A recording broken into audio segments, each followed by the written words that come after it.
Next episode میں آپ دیکھیں گے کہ فہد کا کاروبار میں رکاوٹ ڈالنے والا نوید ہے۔ نوید اس کا کنسائنمنٹ ڈیلیور نہیں ہونے دیتا، اس وجہ سے کسٹمر سارے بہت پریشرائز کرتے ہیں فہد کو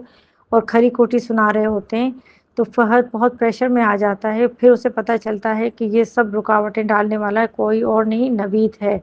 وہ غصے میں آ کے انم کو فون کرتا ہے اور سناتا ہے، بہت کھری کھوٹی سناتا ہے اور کہتا ہے کہ تمہاری بھابھی عروسہ کبھی مجھے فون کرتی ہے، کبھی میرے آفس آ جاتی ہے کہ اپنے آپ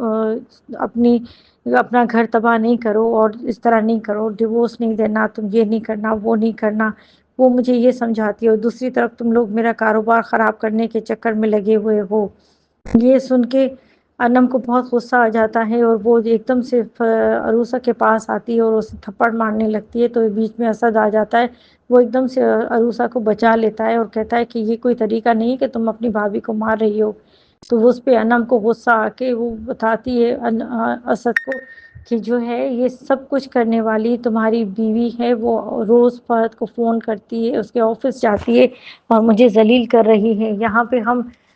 خلا کا کیس کر رہے ہیں، وہاں پہ یہ روز اس کے گھر جاتی ہے اور اس کو فونیں کر کے اس کو منا رہی ہوتی ہے، یہ میری عزت خراب کر رہی ہے، یہ مجھے ذلیل کر رہی ہے فہد کے سامنے۔ اس بات پہ اسد کو بھی غصہ آتا ہے، اسد بھی عروسہ سے ناراض ہو جاتا ہے۔ عروسہ تو نیکی کرنے کے چکر میں بیچاری کی نیکی اس کے گلے پڑ جاتی ہے۔ دوسری طرف سجل جو ہے وہ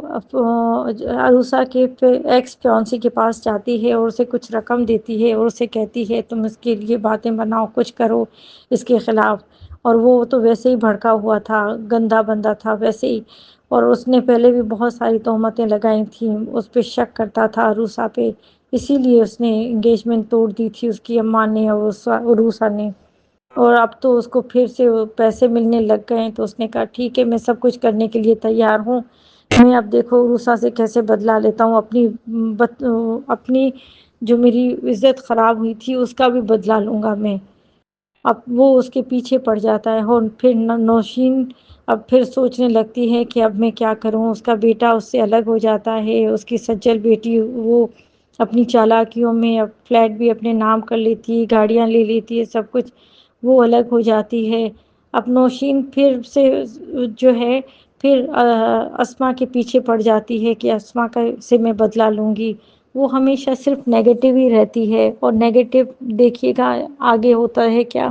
اور اس کا بہت برا ہوگا نوشین کا انجام، جو وہ دوسروں کے لیے کھڈا کھود دی ہے وہ اسی میں جا کے گرے گی۔